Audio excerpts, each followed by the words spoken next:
You're watching Newsday TV. Thanks for joining us. I'm Ken Bufa. First in Newsday, an attorney says the case of the Suffolk Community College honors student facing deportation was mishandled. Sarah Lopez Garcia was arrested and detained back in May. She's being held in Louisiana with her mother at a processing center. Now, the attorney says the 20-year-old could have been released if she had proper legal representation. The Mastic student has a special juvenile status visa and was on the path of getting a green card.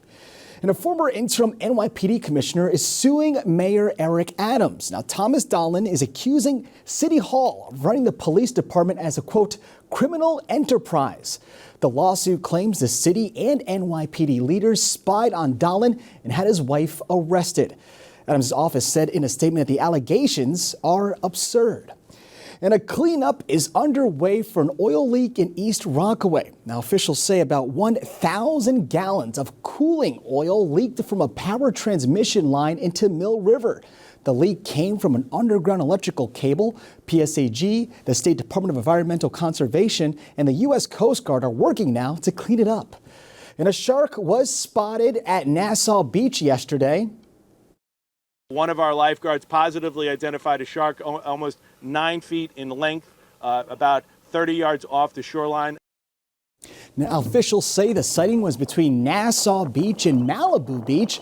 Lifeguards use jet skis, drones, and boats to monitor the ocean. They are also trained to specifically identify shark fins versus dolphin fins.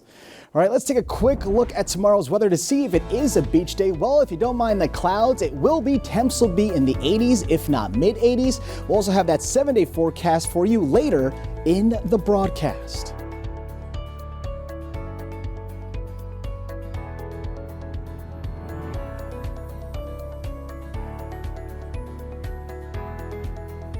Only in Newsday, New York State and LIPA agree PSEG Long Island should get $15 million in bonus pay despite missing metrics for customer service and outages. Newsday's Mark Harrington explains. LIPA owns the grid, PSEG manages and runs it for LIPA under contract. So they get about $80 million a year as a payment from LIPA, but $20 million of that money, in this case about $22 million, is at risk, it's called, and they must meet certain metrics to earn that money. And so there's, in this case for 2024, there were 61 metrics, and it turned out in the end, PSEG was only able to fully make 49% of those metrics of the 61. It's the way the contract works. It's things like customer satisfaction. There's an annual survey that's conducted by J.D. Power, and PSEG did slightly worse on that customer satisfaction survey. There were also some measures for liability that did not hit the metric, they did not meet the performance metric. This is LIPA's way. LIPA had built this contract, and this is their way of enforcing this contract and getting some real improvements. Unfortunately, it doesn't always go that way. Long Island home prices are still on the rise and breaking new records. Newsday's business reporter Jonathan LaMantia explains.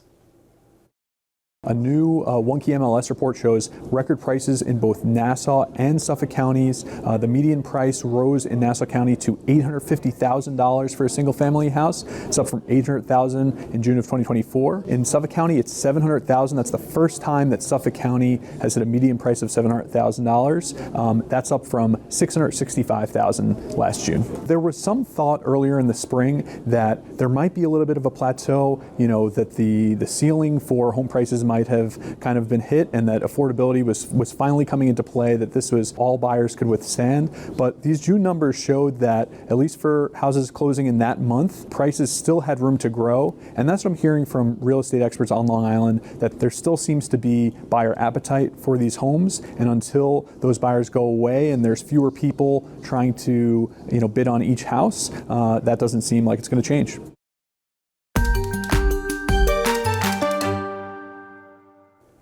Only in Newsday. Today we're rolling out a new series focusing on how Long Islanders are helping one another. Videographer Chris Ware shows us volunteers of Long Island. My name is Lori Pinka, and I volunteer for many reasons. The first is to celebrate my son. I've come to discover that service is my driving force. I currently volunteer with the James Finke Foundation at the Yaphank Correctional Facility. We provide CrossFit classes to people that are incarcerated due to substance abuse. The team behind me is invaluable. You have 12 calories on the bike or the rower, whichever one you guys choose. One person do 6 step up, and then the other one do 12 calories on the bike. Yeah, rotation. And then you rotate. Fitness is a pillar of long-term sustained sobriety. So we offer that anchor for people to grab onto that'll hopefully help them remain on their recovery path. I started this foundation in memory of my son, James Finke, who I lost to an overdose 8 years ago. Volunteering has given me a sense of peace. It helps me tell James's story. It helps me say his name. I work really hard with people that are struggling with substance abuse because I remember where my son was when he was struggling. Make sure you stay close to Lori as you guys are moving on from here, because that's where your recovery, that's where it continues. We have a slogan that we say in the jail. All right, on 3, what do we say? And still I rise. 1, 2, 3. And still I rise. That was good work. And that slogan, and still I rise, translates into life. My happiest moments are when somebody leaves Yaphank and they give me that call. Everybody gets my business card when they're inside. And when they actually call me when they get home, that's when I realize the impact that we made. This works. This can really help anybody dealing with substance abuse issues. They want to continue on their fitness journey, and now they're choosing to continue on their fitness journey. I just love those full circle moments. It's the cornerstone of our foundation. 1, 2, 3, and until I rise.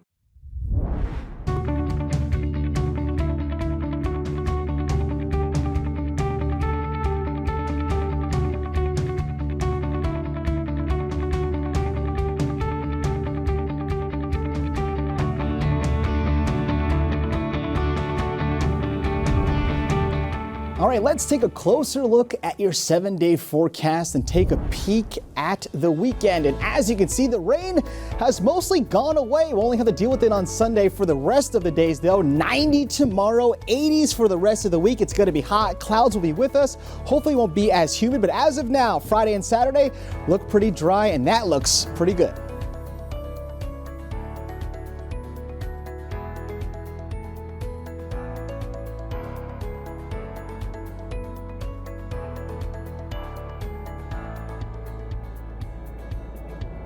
Long Island weather is brought to you by Sun Nation Energy, helping Long Island homes and businesses save with solar for over 20 years.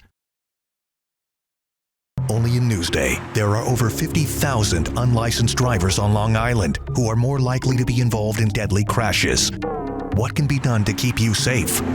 Dangerous roads, unlicensed drivers, now available at Newsday.com.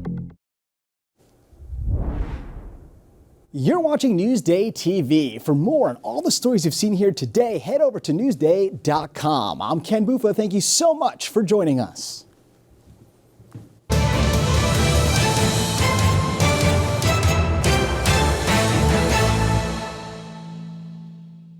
Watch Newsday TV on the big screen. Use the remote to activate Siri, Alexa, Roku, or the Google Assistant on your streaming device. Say, install Newsday. Newsday TV, covering Long Island like no one else can. Get more of the stories you've seen on Newsday TV at Newsday.com. Plus breaking news, investigations, things to do, restaurants, and other Long Island news you can't get anywhere else. At Newsday.com, covering Long Island like no one else can.